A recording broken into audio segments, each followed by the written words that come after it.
Live in relationship हमारी संस्कृति है क्या? Live in relationship, homosexuality is not a crime, supreme court बोल रहा है। समलैंगिक संबंध बना सकते हैं, ये कोई क्राइम नहीं है, ये सुप्रीम कोर्ट बोल रहा है। सुप्रीम कोर्ट के जो जजेस है, क्या उनको पूरी तरीके से अध्यात्म का और धर्म का ज्ञान है?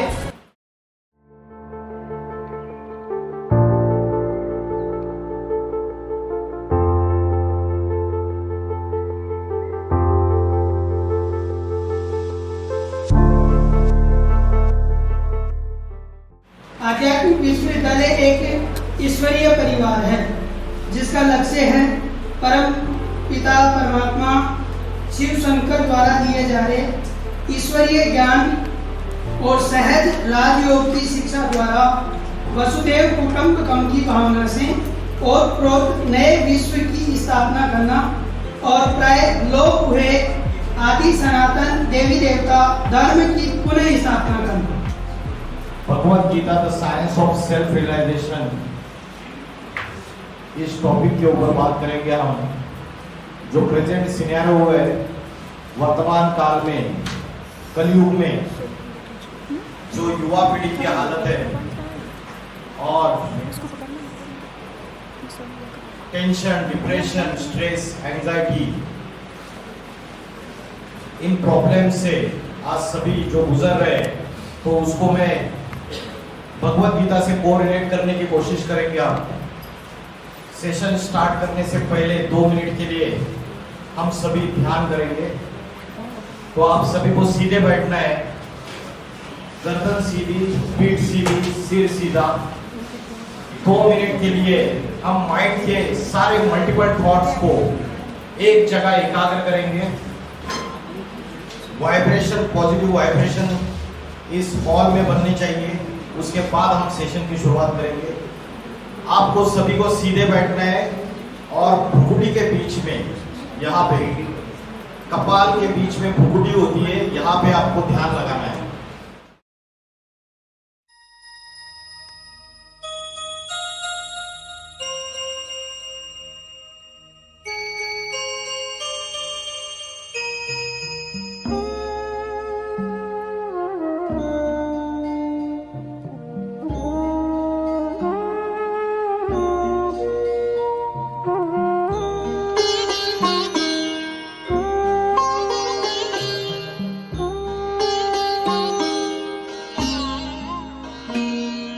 ज्योति बिंदु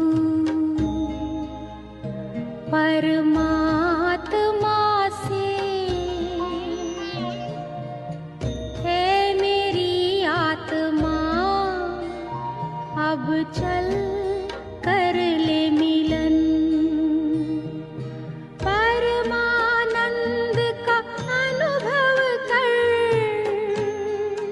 ओ परमानंद का अनुभव कर, तू धन्य बना जीवन। ज्योति बिंदु परमात्मा से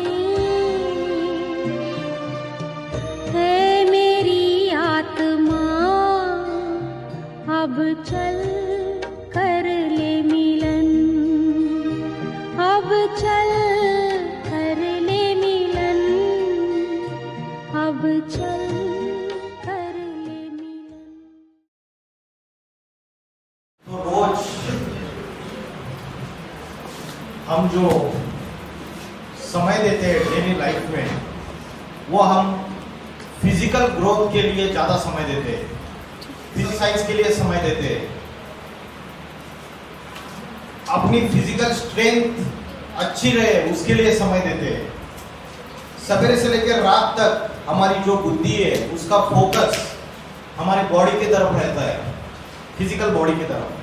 उसकी जो भी रिक्वायरमेंट्स है, उसके सेंसेस की, इंद्रियों की जो भी रिक्वायरमेंट्स है, उसके तरफ हमारा बुद्धि का कंसंट्रेशन रहता है। लेकिन क्या सवेरे से लेकर रात तक 24 घंटे में हम 10 मिनट या 5 मिनट अपने मन को एकाग्र करने के लिए देते हैं क्या? कितने लोग देते हैं?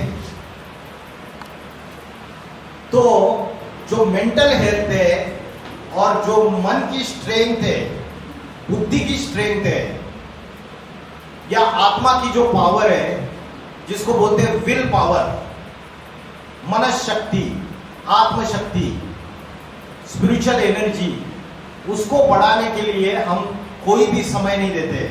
24 घंटे में आधा घंटा भी नहीं निकाल पाते। रात को सो जाते हैं, उसके बाद भी मन इधर उधर भागता रहता है, सपने आते हैं अलग अलग। शरीर को आराम देते हैं रात को, लेकिन मन भटकता रहता है। तो मन के आज जो समस्या है, जितने भी दुख है, अशांति है दुनिया में, और जितनी भी प्रॉब्लम्स है, टेंशन, डिप्रेशन, स्ट्रेस, एंजाइटी, रात को नींद नहीं आना, over thinking, multiple thoughts, suicidal thoughts, आत्महत्या करने के विचार, तो रात को नींद नहीं आना, इंसोम्निया, अलग अलग psychological disorder, psychosomatic disorder, emotional problems, किसी ने कुछ बात बोल दी, छोटी सी बात बोल दी, गुस्सा आ जाता है, बहुत एग्रेसिव हो जाते हैं, या छोटे छोटे इश्यूज में अशांत हो जाते हैं, दुखी हो जाते हैं। विल पावर कमजोर होने की वजह से ये सारी प्रॉब्लम्स है। और विल पावर कैसे बढ़ाए, आत्मशक्ति कैसे बढ़ाए, ये किसी भी स्कूल, कॉलेज, यूनिवर्सिटी में सिखाया नहीं जाता। सिखाया जाता है? आज जो एजुकेशन दी जा रही है, वकील बनने की, डॉक्टर बनने की, इंजीनियर बनने की, बीएससी, एमएससी, टीचर्स बनने की, ये सारी एजुकेशन जो है, इसको बोलते हैं फॉर्मल एजुकेशन या सेकुलर एजुकेशन। ये भौतिकवादी ज्ञान है। एक होता है भौतिक ज्ञान और दूसरा होता है आध्यात्मिक ज्ञान। भौतिक ज्ञान जो है वो पदार्थ विज्ञान है, पदार्थ विज्ञान। ये दुनिया दो चीजों से बनी हुई है, एक है मैटर और दूसरा है एनर्जी। मैटर मतलब प्रकृति और एनर्जी मतलब पुरुष या आत्मा। तो मैटर और एनर्जी का सारा खेल है, पदार्थ और ऊर्जा। ये शरीर जो है ये किससे बना हुआ है? फिजिकल बॉडी मैटर से बना हुआ है, 5 तत्वों से बना हुआ है। कौन से 5 तत्व पता है आपको? कौन से 5 तत्व होते हैं? शरीर जिस बोलते हैं मिट्टी का पुतला है, मिट्टी में मिल जाएगा। ये कौन से 5 तत्व है, किसी को पता है? बताओ। जल, वायु, अग्नि, पृथ्वी, आकाश। ये 5 तत्व है। इन 5 भौतिक तत्वों से ये शरीर बना हुआ है। जब मर जाते हैं तो क्या मरता है? शरीर मरता है या आत्मा मरती है? शरीर मरता है तो जलाया जाता है या गाड़ दिया जाता है, तो क्या बच जाती है? राख बच जाती है। ये प्रकृति के 5 तत्व जो है, इसी से ये शरीर बनता है। तो मैटर हो गया। तो आज मैटर की नॉलेज है हमारे पास। मेडिकल साइंस इतना प्रोग्रेस कर चुका है, इतनी डेवलपमेंट हो चुकी है कि शरीर में कहीं भी, कोई भी हिस्से में, आर्टरीज में, वेन्स में, कोई भी शरीर के अंग में कोई भी समस्या है तो उसका कैसे सॉल्यूशन देना है, ये मेडिकल साइंस को पूरा नॉलेज है। लेकिन मेडिकल साइंस का डेवलपमेंट है, इंजीनियरिंग की ब्रांच का डेवलपमेंट है, बड़े बड़े robotics technology, artificial intelligence, internet technology, सबका डेवलपमेंट हो रहा है।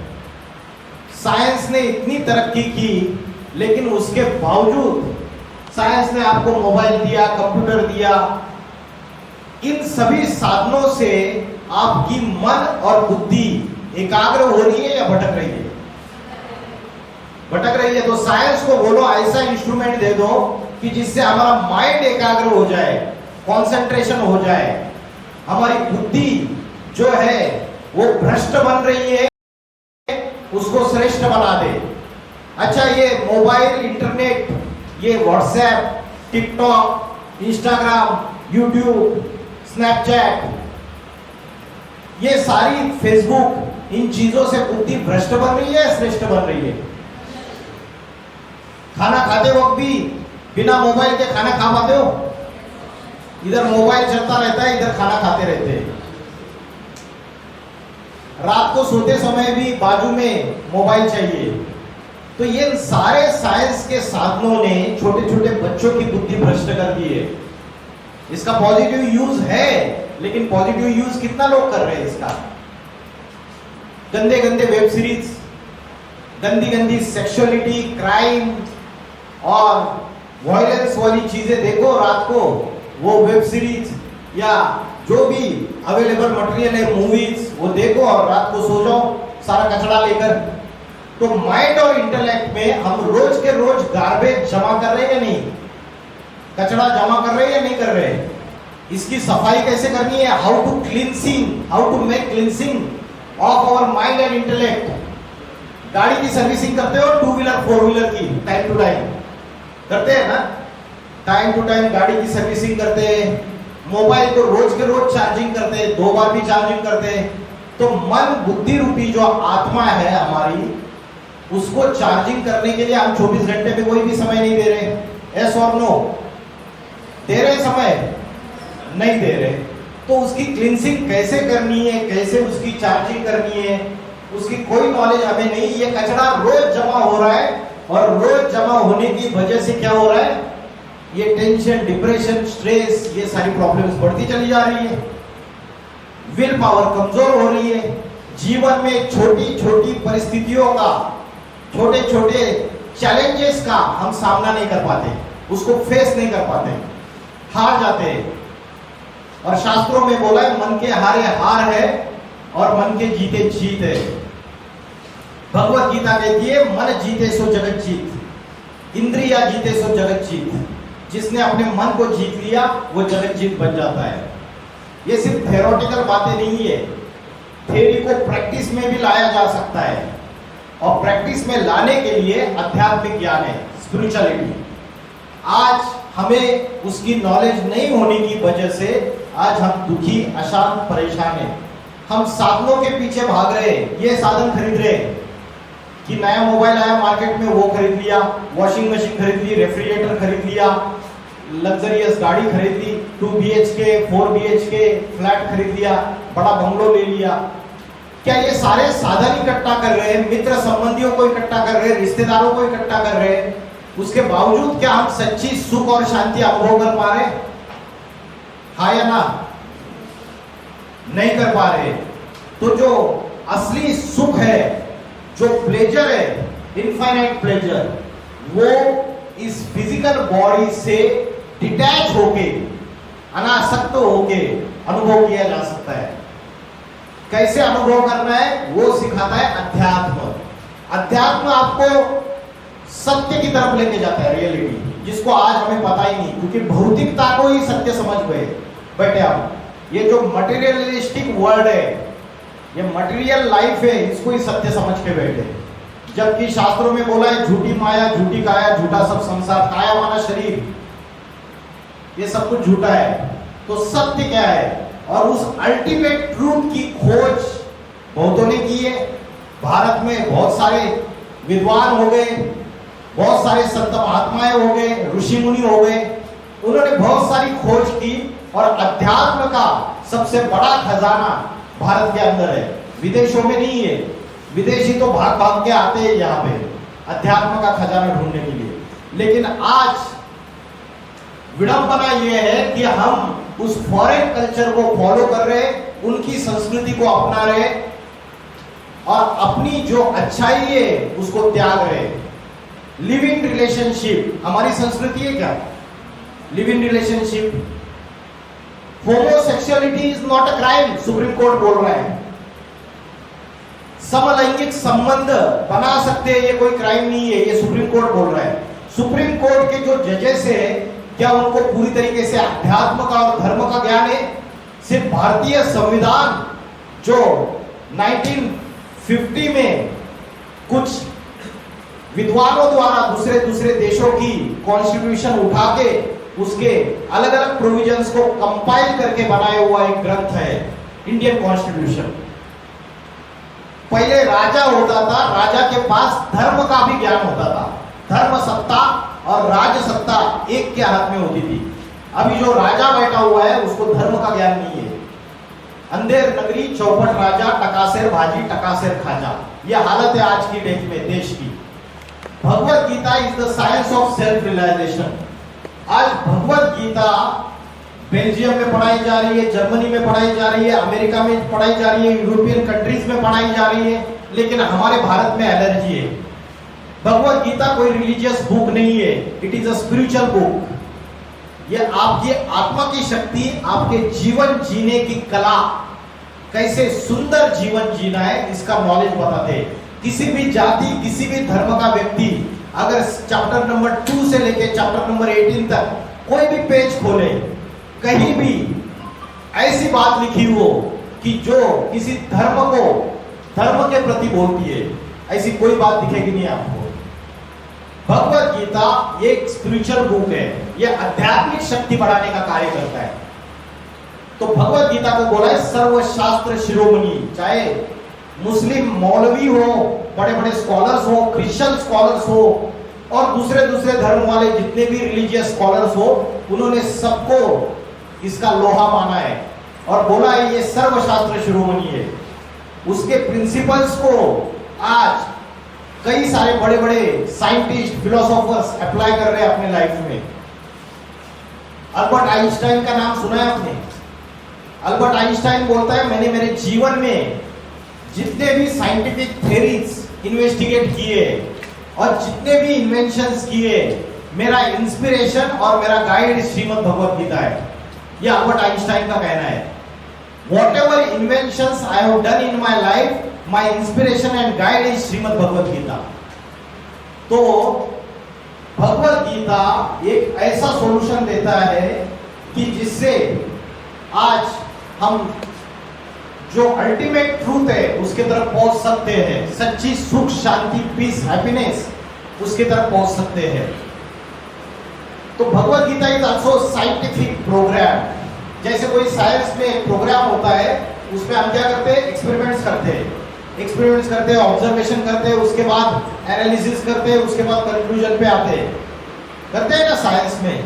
और फिर ये जो भी स्टार्टिंग में हमने हाइपोथेसिस किया रहता है उसको प्रूव करके दिखाते हैं कि देखो यही फैक्ट है। वैसे ही भगवत गीता एक साइंटिफिक प्रोग्राम है, सेट ऑफ प्रिंसिपल्स है। उसको अगर हम अपने जीवन में फॉलो करें, उसको प्रैक्टिकल एक्सपेरिमेंट्स में लाए, प्रैक्टिकल अनुभव में लाए, जिसको अगर आप जीवन में फॉलो करें तो आपके मन की एकाग्रता, आध्यात्मिक शक्ति बढ़ जाएगी। अर्जुन ने भगवान को क्या पूछा था? चैप्टर नंबर 2 में अर्जुन ने भगवान को पूछा था कि मेरा मन बड़ा चंचल है। अर्जुन हमारा तुम्हारा सबका रिप्रेजेंटेटिव है, अर्जुन दूसरा कोई नहीं है। उसने बोला मेरा मन बड़ा चंचल है, ये बड़ा बलवान है, ये बड़ा हठी है, और ये जबरियन मेरी इंद्रियों को उत्तेजित करता है। ये अर्जुन का वाक्य है 2nd चैप्टर में भगवत गीता में। इस चंचल मन को मैं कैसे एकाग्र करूं, ये अर्जुन का क्वेश्चन था। और उसके लिए सारी भगवत गीता 2nd चैप्टर से लेकर चैप्टर नंबर 18 तक। अर्जुन ने ये नहीं पूछा कि गांडीव धनुष्य कैसे चलाना है। अर्जुन कंप्लीटली अपने जीवन में जो मोह के चक्र में फंसा हुआ था, उसकी वजह से बैटलफील्ड, जो युद्ध का मैदान है, उसको छोड़ के भाग रहा था। और उसकी अवस्था ऐसी हो गई थी कि मुझे युद्ध नहीं करना है। उसके अंदर युद्ध चल रही थी। महाभारत की युद्ध हमें लगता है कि तलवारों से, घोड़ों में बैठ के, हाथी पे बैठ के, गदा, रथ और बाणों से लड़ी गई। महाभारत की युद्ध जो है, और भगवत गीता में जिस युद्ध की बात की, वो इंटरनल वॉर है, एक्सटर्नल वॉर नहीं है। वो हिंसक युद्ध नहीं है, वो अहिंसक युद्ध है, जो हमारे तुम्हारे सबके अंदर चल रही है। अर्जुन के अंदर भी वो युद्ध चल रही थी, पॉजिटिव और निगेटिविटी की, इविल और डिवाइन, मतलब दैवी क्वालिटी जो हमारे अंदर है। जैसे बोलते हैं राम भी हमारे अंदर ही है और रावण भी हमारे अंदर बैठा हुआ है। राम और रावण की युद्ध हमारे अंदर चलती रहती है। विजय कौन होता है? कौन विजयी होता है? बोलो बोलो बोलो, कौन होता है विजयी? रावण विजयी होता है। Perfect answer. क्योंकि आज कलयुग में हमारे अंदर का रावण ही विजयी हो रहा है।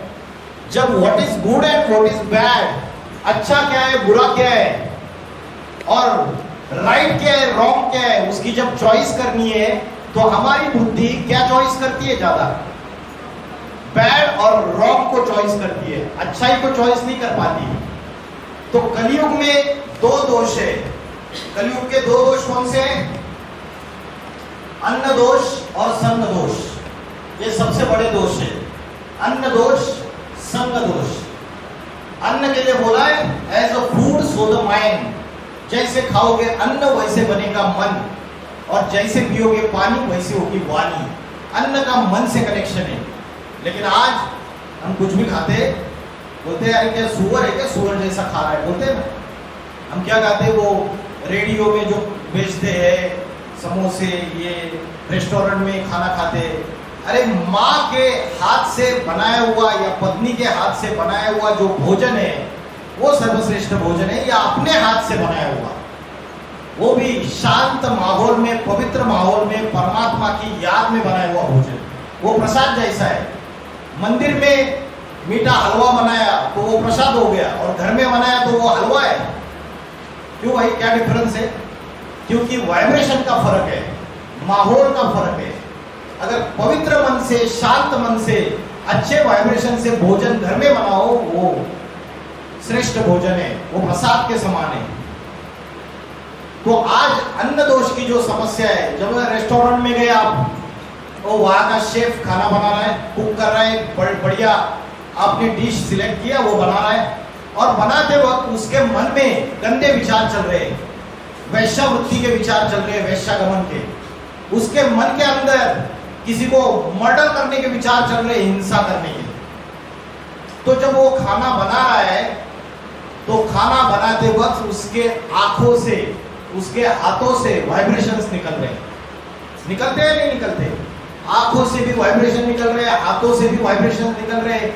ये सूक्ष्म बात है, ये आंखों से दिखाई नहीं देती, लेकिन इसका असर होता है। तो जो अन्न ग्रहण करने वाला व्यक्ति है, शेफ ने तो वो डिलीशियस डिश, एकदम टेस्टी खाना, ये डिश तैयार करके आपको सर्व कर दिया। तो अन्न ग्रहण करने वाला जो व्यक्ति है, उसके मन के ऊपर उस व्यक्ति, बनाने वाले व्यक्ति के जो मन के अंदर जो गंदे विचार चल रहे थे, उसका असर जरूर होगा, उन वाइब्रेशन का असर जरूर होगा। इसलिए बोलते हैं जैसे खाओगे अन्न वैसे बनेगा मन, और जैसे पियोगे पानी वैसे होगी वाणी। तो आध्यात्मिक शक्ति बढ़ाने के लिए अन्न दोष और संग दोष, इन दोनों दोषों से कलयुग में बचना है। संग दोष तो सबको पता है। आज अपना दोस्त वो गुटखा खा रहा है, खैनी खा रहा है, तो हम भी खाएंगे, क्योंकि उसके साथ रहेंगे तो मन में इच्छा प्रकट हो जाती है। वो गांजा पी रहा है, वो गलत चीजें कर रहा है, ड्रग्स ले रहा है, तो हम भी करेंगे। तो आज जैसा संग हम कर रहे हैं, वैसा ही रंग हमारे ऊपर चढ़ रहा है। संग तारे, कुसंग बोरे। कुसंग जो है वो गड्ढे में लेके जाता है, और अच्छा संग हमको इस विषय सागर से, ये जो गंदी दुनिया है, इससे पार लगा देता है। ये आज तक न्यूज चैनल है, उसके पॉपुलर ये रिपोर्टर है, जर्नलिस्ट, इनका नाम है सुधीर चौधरी। सुना है आपने नाम? सुधीर चौधरी जी ने पिछले साल 10 अगस्त से लेकर 28 अगस्त 10 दिन 2024 में उन्होंने एक सर्वे किया था। जो युवा है वो 90.8% युवा 10 अगस्त से लेकर 20 अगस्त तक उन्होंने सर्वे किया, तो उनको पता चला कि 90.8% युवा जो है वो इंटरनेट पे पोर्नोग्राफी सर्च कर रहे हैं,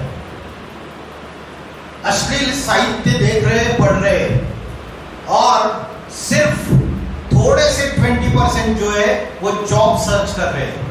आज भारत के अंदर 140 करोड़ का देश है, इतनी अनएम्प्लॉयमेंट है, और बुद्धि जो है वो पतन में चली जा रही है, नीचे चली जा रही है। और 10 अगस्त से लेकर 20 अगस्त तक ये जो सर्वे किया, इसमें पता चला जो बंगाल में जो डॉक्टर लेडी के ऊपर जो रेप की इंसिडेंट हुई, उससे रिलेटेड उस रेप का वीडियो देखने के लिए सर्च 30% युवाओं ने किया है। तो मानसिकता इतनी नीचे गिरती जा रही है, राक्षसी वृत्तियां बढ़ती चली जा रही है। मनुष्य राक्षस से भी, जानवर से भी बदतर हो रहा है उसकी बुद्धि। और भगवत गीता में चैप्टर नंबर 16वां अध्याय अगर आप देखेंगे तो दैवी गुण क्या है और राक्षसी प्रवृत्तियां क्या है, पूरा चैप्टर उसके ऊपर है। उसका मेरा एक अलग से लेक्चर रहता है। डिवाइन क्वालिटी जो है हमारे अंदर के, वो कम होते जा रहे हैं। कंपैशन, करुणा, दया, प्रेम, अहिंसा, शांति, सत्य, ये सारी चीजें कहीं रही नहीं। सारा झूठ का खेल है दुनिया में। चाहे कोई भी संस्था हो, चाहे कोई भी इंस्टीट्यूशन हो, चाहे कहीं भी जाओ, जॉब करने के लिए जाओ, सब जगह भ्रष्टाचार और झूठ का खेल है। आज से 500 साल पहले तुलसीदास जी ने बोला, झूठे लेना, झूठे देना, झूठे भोजन, झूठ चलेना। लेन देन झूठा हो गया। आपकी जो फार्मेसी से जो आप मेडिसिन खरीदते हो उसमें भी मिलावट है।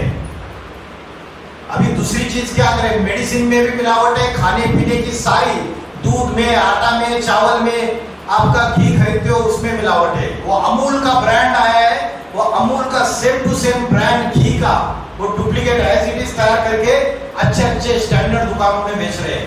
अमेजॉन, फ्लिपकार्ट, ये स्टैंडर्ड ये जो शॉपिंग की साइट से यहाँ पे भी भ्रष्टाचार है, डुप्लीकेट माल बेच रहे हैं। तो कलयुग का ये घोर पापी कलयुग का समय चल रहा है। और मन और बुद्धि, ये लास्ट के 15-20 सालों में ये जो साइंस के साधन आए, इससे सबकी बुद्धि भ्रष्ट बनती जा रही है। सवेरे से लेकर रात तक अगर आप एनालिसिस करेंगे, अपने आप को एसेस करेंगे, रात को सोते समय अपनी डायरी ले लीजिए और डायरी में लिखिए कि आज सवेरे से लेकर रात तक मेरे मन में कितने प्रकार के निगेटिव थॉट्स आए। सेल्फ एफर्मेशन, किसी को मत दिखाई डायरी, छुपा के रखिए उसको, या तो बाद में उसके पत्ते जला दीजिए, लेकिन अपने आप को तो एक्सेप्ट कीजिए कि मैं कहाँ गलत हूं। तो ये निगेटिविटी जो है ये बढ़ती चली जा रही है। ये लेटेस्ट आपने एक कंट्रोवर्सी देखी थी, इसमें जानते हो इनको कौन है? रणबीर अलावालिया। वल्गर लैंग्वेज यूज की थी इन्होंने ओटीटी प्लेटफॉर्म्स में, सोशल प्लेटफॉर्म्स में। इतनी वल्गर लैंग्वेज यूज करते हैं, तो आज ये कंटेंट क्रिएटर्स जो है समाज को जो परोस रहे हैं ना, तो हमें तो बुद्धि नहीं है, हमारी अकल तो बोलते ना घास खाने चली गई है, बुद्धि भ्रष्ट बन चुकी है। तो हम जो भी परोस रहे हैं वो खा रहे, रात भर और स्क्रॉल करते रहते हैं।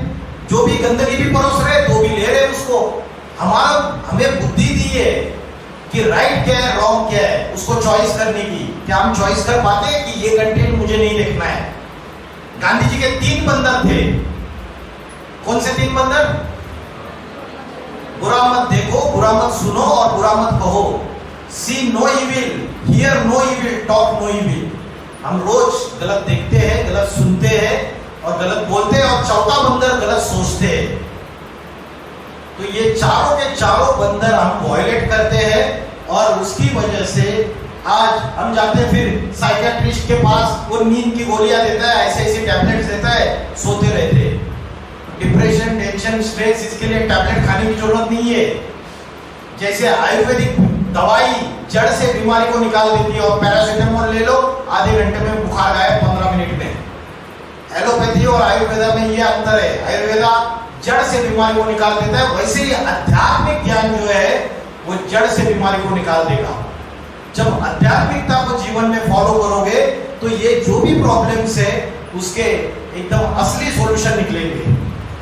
आज हमारे जीवन का लक्ष्य क्या बना हुआ है? सिर्फ पैसा, पैसा कमाना, एक्सटर्नल वेल्थ। और एक्सटर्नल वेल्थ कमाने के चक्कर में हम इतने भागते रहते कि भाग के हमारे पास बहुत एक्सटर्नल वेल्थ आ जाती है। 10 लाख, 20 लाख, किसी के पास 1 करोड़ आ जाता है, 10 करोड़ आ जाते हैं।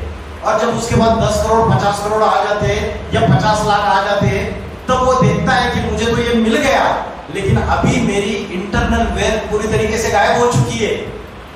इंटरनल वेल्थ जो है वो आपके अंदर की शांति, सुख, आनंद है, वो सब कुछ चला गया। फिर हम बाबाओं के, महाराजाओं के यार चक्कर लगाते हैं कि भैया मेरे को दे दो कुछ, मेरी झोली में भर दो, क्योंकि एक्सटर्नल वेल्थ के चक्कर में हमने इंटरनल वेल्थ गायब कर दी। तो इससे अच्छा कि बैलेंस करो, दोनों चीजों का बैलेंस जरूरी है। ये हरियाणा की यूनिवर्सिटी है और 4 यूनिवर्सिटीज का इकट्ठा एक प्रोग्राम चल रहा था।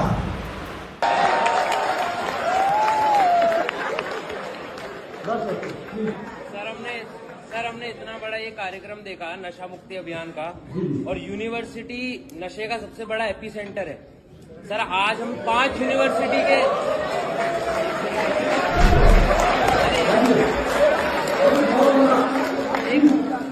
सर हम 5 यूनिवर्सिटी के बच्चे यहाँ पर, 4 यूनिवर्सिटी के बच्चे यहाँ पर बैठे हैं।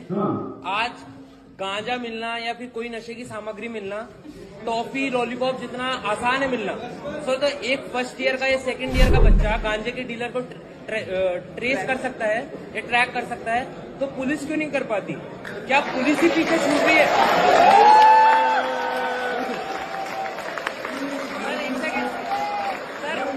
Sir let me complete. Sir मेरा जो मानना है, क्योंकि मैं भी सोसाइटी में रहता हूँ, यूनिवर्सिटी का स्टूडेंट हूँ सर, यहाँ सामने चौकी है और चौकी के सामने ही गांजा मिलता है, तो क्या आपको नहीं लगता? वो स्टूडेंट कहता है कि आज 4 यूनिवर्सिटी के बच्चे इस हॉल में बैठे हुए हैं और वो कहता है कि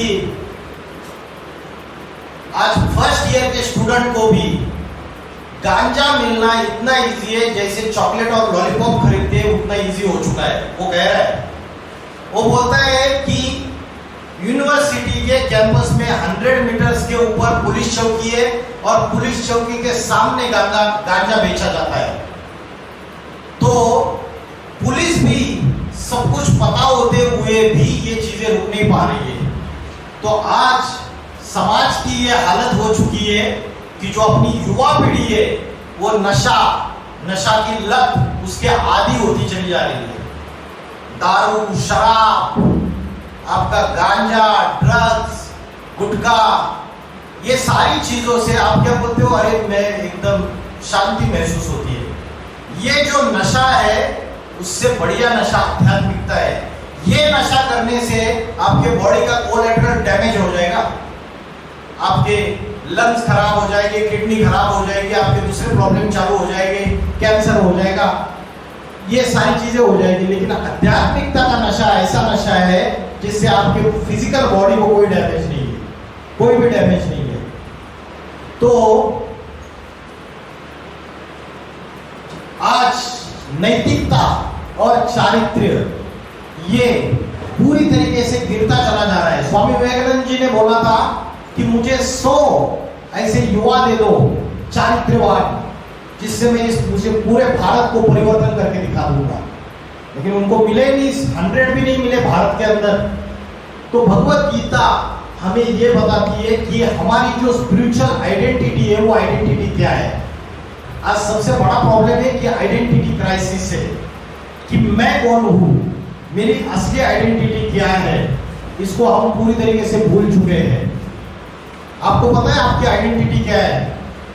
आप गूगल पे और एआई में, जो अभी एआई का प्लेटफॉर्म आया है चैट जीपीटी, सारी दुनिया सर्च मार सकते हो आप, सारी दुनिया ढूंढ सकते हो आप, लेकिन आप अपने आप को ढूंढ नहीं सकते हो उसमें। मैं कौन हूं? Who am I? मेरा क्या है, असली मेरा एग्जिस्टेंस क्या है, मेरी रियलिटी क्या है? तो आइडेंटिटी क्राइसिस है। आज हम जब पूछते हैं कि मेरी असली आइडेंटिटी क्या है, Who am I? मैं कौन हूं, इसका प्रश्न जब मैंने किसी को भी पूछा तो जवाब क्या आता है? जवाब ये आता है कि मैं क्या हूं? डॉक्टर हूं, कोई बोलता है मैं इंजीनियर हूं, कोई बोलता है मैं प्रोफेसर हूं, कोई बोलता है मैं लड़की हूं, कोई बोलता है मैं लड़का हूं, कोई बोलता है मैं मुस्लिम हूं, कोई बोलता है मैं हिंदू हूं, कोई बोलता है मैं राजस्थानी हूं, कोई बोलता है मैं बंगाली हूं, कोई बोलता है मैं बिहारी हूं। तो अपने जाति, धर्म, क्वालिफिकेशन, अपना जेंडर, उसके आधार से हम अपनी आइडेंटिटी बताते हैं। लेकिन क्या हमारी ये असली आइडेंटिटी है, या हमारी असली आइडेंटिटी कुछ और है, और वो भूलने की वजह से आज हम दुखी है, आज हम सारी समस्याओं से घिरे हुए हैं। आज आप देखें, राजस्थान जाओ, बिहार जाओ, जाति जातियों में झगड़े हैं, इतने आदि के झगड़े हैं, इतनी संकुचित मनोवृत्ति बन चुकी है, माइंडसेट इतना संकुचित बन चुका है कि हम वसुदेव कुटुंबकम की बात करते हैं, वर्ल्ड इज वन फैमिली। तो ये संकुचितता अगर खत्म होनी है तो हमें अपनी असली आइडेंटिटी का पता होना चाहिए। और अर्जुन के साथ भी यही हुआ था, वो अपनी असली आइडेंटिटी को भूल चुका था। भगवान ने उसको समझाया, शरीर नश्वर है, शरीर मरता है, आत्मा अजर अमर अविनाशी है, आत्मा कभी मरती नहीं है, आत्मा तेरी असली आइडेंटिटी है। कौन हो तुम? हनुमान। तुम्हारा नाम नहीं पूछा, तुम कौन हो? अंजनी सुत, केसरी नंदन, पवन पुत्र। तुम्हारा वंश नहीं पूछा, तुम कौन? वानर। तुम्हारी जाति नहीं पूछी हनुमान, तुम कौन हो?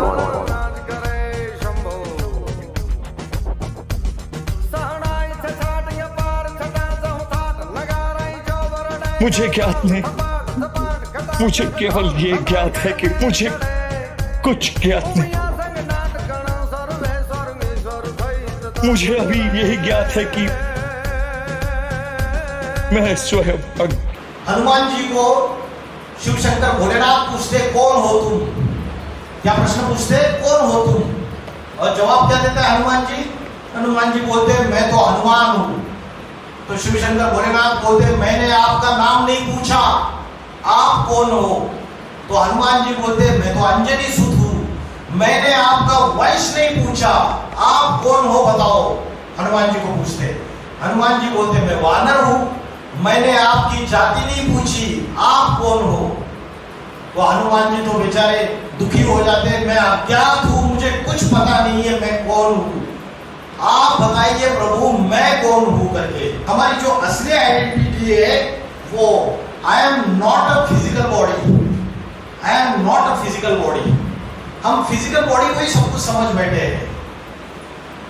आई एम अ सोल, ये हड्डी मांस का पुतला है, ये हड्डी मांस का पुतला बना हुआ है।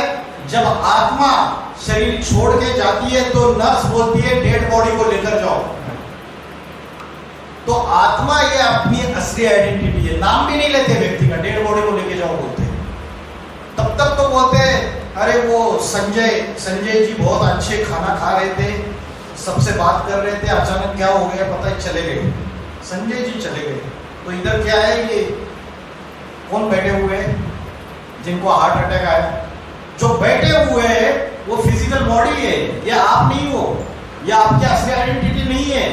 इस फिजिकल बॉडी से हमारा जो लगाव लगा हुआ है, हमारी जो आसक्ति है, अटैचमेंट है, उसकी वजह से हम दुखी है।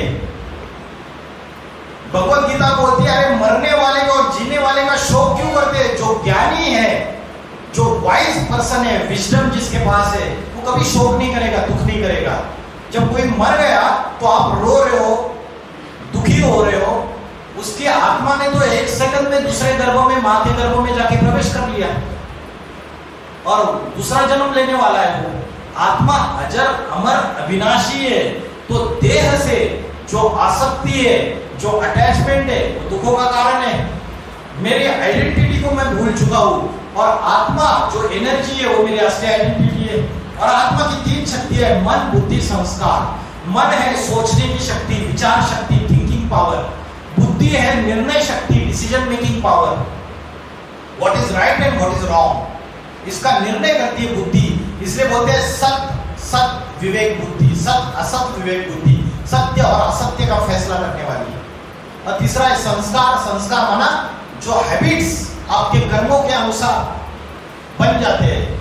जैसे ज्यादा पाप कर्म करेंगे तो वैसे ही हैबिट्स हो जाएंगे, राक्षसी वृत्तियां, राक्षसी आदतें अंदर बैठ जाएगी। अच्छे कर्म करेंगे तो अच्छी आदतें, अच्छे संस्कार आ जाएंगे। और ये संस्कार इस जन्म के नहीं है, जन्म जन्मांतर के। आत्मा जब एक शरीर छोड़ के दूसरा शरीर धारण करती है तो आत्मा के साथ क्या ट्रैवल करता है? क्या ट्रैवल करता है आत्मा के साथ? एक बॉडी छोड़ दिया, दूसरा बॉडी धारण करती है, तब आत्मा के साथ साथ क्या जाता है? आपके मोबाइल में मेमोरी कार्ड है, उसके अंदर जो चीजें है दूसरे मोबाइल में डालनी है, मेमोरी कार्ड निकाल के डेटा पास होगा ना, ट्रांसफर होगा। तो जो मेमोरी कार्ड है वो मन, बुद्धि और संस्कार है। आत्मा एक शरीर छोड़ के दूसरा शरीर धारण करती है तो मन, बुद्धि, संस्कार उसके साथ साथ ट्रैवल करते हैं। इसलिए 5 साल का छोटा बच्चा पहली बार जीवन में तबला उसके सामने आता है और तबले के ऊपर उंगलियां ऐसी घूमती है कि देखने वाले हैरान हो जाते हैं कि 20 साल से मैं रियाज कर रहा हूं, इतना सुंदर नाद, इतना सुंदर ताल आज तक नहीं निकला। कहां से आ गया उस छोटे बच्चे के अंदर? आज 3-3, 2-2 साल के बच्चे ऐसा मोबाइल चला रहे, ऐसा कंप्यूटर चला रहे कि आपको समझ में नहीं आएगा। वो सेटिंग में जाके आपकी सेटिंग चेंज कर देगा मोबाइल के अंदर की पूरी। आप हैरान हो जाओगे। ये पिछले जन्म के आत्मा ने जो भी संस्कार धारण किए वो कभी नष्ट नहीं होते। जो नास्तिक लोग हैं, जो आत्मा की नॉलेज को नहीं जानते, वो ऐसी बातें करते हैं कि यावत जीवेत सुखम जीवेत, ऋणम कृत्वा घृतम पिबेत। जब तक जीना है सुख में जियो, घी पूड़ी कर्जा उठाते रहो, घी पूड़ी खाते रहो, आयुष करो। कब किसने बोला है कब मरेंगे, कब दूसरा जन्म लेंगे, हमको क्या लेना देना है भाई ये सारी ज्ञान की बातों में। जो ज्ञानी है, जिसको विजडम है, बुद्धि है, वो कभी ऐसी बातें सोचेगा नहीं। उसको पता है मैंने जो भी कर्म कर रहा हूं उस कर्मों का जो मेरे आत्मा के ऊपर उसका संस्कार तैयार हो रहा है और वो जन्म जन्मांतर चलता रहेगा। इस विशेष साइकिल में आप फंस चुके हो। चोरी करने के संस्कार अगर लास्ट जन्म में थे तो इस जन्म में बचपन से ही दिखाई देंगे। पहले स्कूल में छोटी सी पेंसिल चुरा लेगा बच्चा, बाद में और थोड़ी बड़ी चोरी करेगा, बाद में और बड़ी चोरी करेगा। उस साइकिल से बाहर कैसे छूटना है? ये तो जन्म जन्मांतर का संस्कार बढ़ता चला जाता है। उस साइकिल से बाहर छूटने का तरीका जो है आत्मा की नॉलेज। जैसे शरीर का भोजन होता है वैसे आत्मा का भी भोजन होता है और पुराने संस्कारों को परिवर्तित किया जा सकता है, ट्रांसफॉर्म किया जा सकता है। जो हमारे पुराने गलत संस्कार है उसको आप परिवर्तित करके अच्छे संस्कार ला सकते हो और उसके लिए आत्मा का भोजन लेना पड़ेगा। जैसे शरीर का भोजन होता है वैसे आत्मा का भी भोजन होता है। ये गाड़ी है, मोटर गाड़ी, इसके ड्राइवर का भोजन और गाड़ी का भोजन एक है या अलग अलग है? अलग अलग है। वैसे शरीर रूपी गाड़ी और शरीर रूपी गाड़ी का जो ड्राइवर है वो आत्मा, इन दोनों का भोजन एक है या अलग अलग है? अलग अलग है। आज हम सिर्फ शरीर के भोजन से रिलेटेड ही बुद्धि है हमारी। आज हम बीएससी, एमएससी जो कुछ भी कोर्सेज करेंगे तो उसके बाद हमारा लक्ष्य इतना ही है, डिग्री मिले, डिग्री मिलने के बाद जॉब मिले और पैसा मिले। तो शरीर रूपी गाड़ी के लिए जो चाहिए वो तो हम करते हैं, लेकिन आत्मा के भोजन का हमको पता नहीं है। क्या है आत्मा का भोजन बताओ? आत्मा का भोजन क्या है? कौन बताएगा आत्मा का भोजन क्या है? सत्संग है। बहुत अच्छा जवाब दिया। आत्मा के 2 भोजन है, एक है ज्ञान और दूसरा है ध्यान। और ज्ञान मतलब आध्यात्मिक ज्ञान, इंजीनियर बनने का, डॉक्टर बनने का, फिजिक्स केमिस्ट्री का ज्ञान नहीं, आध्यात्मिक ज्ञान। इसके भगवत गीता कहती है अध्यात्म विद्या विद्या नाम। यह अध्यात्म विद्या सर्वश्रेष्ठ विद्या है। डॉक्टर बनने की विद्या, इंजीनियर बनने की विद्या, वकील बनने की विद्या सर्वश्रेष्ठ विद्या नहीं है। तो अध्यात्म विद्या, सर ने बताया सत्संग, तो मैंने बोला आत्मा के 2 भोजन है, ज्ञान और ध्यान। तो ज्ञान जो है स्पिरिचुअल नॉलेज, इसको ही आप सत्संग। अगर आप अच्छी चीजें सुनोगे, रोज 24 घंटे में 1 घंटा आप एक अच्छा स्पिरिचुअल नॉलेज का क्लास सुनिए। यूट्यूब में ढेर सारा अवेलेबल है, हमारी भी यूट्यूब चैनल से, वेबसाइट है, आप सुनिए 1 घंटा। अगर आपके मन में पॉजिटिव थॉट्स आएंगे तो निगेटिव थॉट्स भाग जाएंगे। ये क्लींसिंग हो गई, ये आत्मा का भोजन हो गया। आप क्या ले रहे हो? निगेटिविटी ले रहे हो, कचरा लेते जा रहे हो और उसकी साफ सफाई नहीं। घर में कचरा जमा हो जाता है तो माँ दिन में 2 बार झाड़ू लगाती है, नहीं लगाती? और फिर कचरा कहाँ डालते हैं? डस्टबिन में डाल देते हो। और डस्टबिन का जो कचरा है वो घर में रखते हैं डस्टबिन, या दूसरे दिन जो प्रधानमंत्री जी ने जो स्वच्छता अभियान चालू किया है उसकी गाड़ी आती है गली गली में और वो डस्टबिन भी बाहर डिस्पोज ऑफ कर देते हैं। तो कितने केयरफुल है हम बाहर का कचरा साफ करने के लिए, लेकिन अंदर का कचरा साफ करने के लिए हमारे प्रधानमंत्री जी के पास कोई भी योजना नहीं है, कोई भी प्लानिंग नहीं है। वो अंदर का कचरा साफ किया जाता है आत्मा का भोजन लेने से। और आत्मा का भोजन है ज्ञान माना स्पिरिचुअल नॉलेज, और सेकंड इज ध्यान। ध्यान माना मेडिटेशन। मेडिटेशन ये तो चलो वर्ड जो है वो समझने के लिए, असली वर्ड है योग। और योग का अर्थ योगासन और प्राणायाम नहीं, ये मिसकंसेप्शन है हमारा। योग बोले तो योगासन और प्राणायाम लगता है हमको, जो रामदेव बाबा जी ने सारे विश्व भर अभी फैलाया, जिससे आज इंटरनेशनल योगा डे मना रहे। ये इंटरनेशनल योगा डे, ये रॉन्ग कंसेप्ट हमने सारी दुनिया को दिया कि योगासन और प्राणायाम ही योग है। योगासन और प्राणायाम जो है वो शरीर को स्वस्थ रखने के लिए, सिर्फ और सिर्फ फिजिकल स्ट्रेंथ के लिए और फिजिकल हेल्थ के लिए। लेकिन जो आत्मा का भोजन है, वो जो योग है, जो भगवत गीता में भगवान ने अर्जुन को बताया, वो योग का लिटरल मीनिंग क्या है, योग इस वर्ड का। तो कोई बताएगा यहाँ पे? आर्ट्स के स्टूडेंट से नहीं यहाँ बैठे हुए, आर्ट्स साइड के स्टूडेंट, आर्ट्स के, बताओ मुझे योग इस शब्द का लिटरल मीनिंग क्या है? मैं तो इंजीनियरिंग का स्टूडेंट हूँ, बाद में मैंने लॉ किया है। आप तो आर्ट्स के स्टूडेंट हो, लिटरेचर सारी चीजें आप पढ़ते रहते हो और पहले से यही चीजें पढ़ी। बताओ योग इस शब्द का अर्थ क्या है? लिटरल मीनिंग, शब्दशास्त्र। योग का अर्थ, योग का अर्थ है कनेक्शन, यूनियन, संबंध, मिलन। किसका किससे यूनियन, किसका किससे कनेक्शन? बताओ अभी। वाह, वेरी गुड, बहुत अच्छा लगा। आत्मा का परमात्मा से जो कनेक्शन है वो योग। क्यों भाई? आज हम परमात्मा, ये कंसेप्ट क्या है वो देखते हैं। परम मीन्स श्रेष्ठ। आत्माओं में जो सबसे हाईएस्ट है, श्रेष्ठ है, वो परमात्मा है। वो एक हाईएस्ट कॉन्शियसनेस है, हाईएस्ट चेतना है। वो एक हमारे अंदर भी चेतना है, प्राणियों के अंदर भी चेतना है और पेड़ पौधों के अंदर भी चेतना है। हमारी चेतना प्राणियों से और पेड़ पौधों से हाईएस्ट है। और हम सभी मनुष्यों में भी किसी एक ऐसा पर्सनैलिटी है, उसकी चेतना सबसे हाईएस्ट है, वो परमात्मा है। उसे परमात्मा कहो, परब्रह्म परमेश्वर कहो, या गॉड कहो, अल्लाह कहो, खुदा कहो, किसी भी नाम से पुकारो, वो हाईएस्ट पावर है।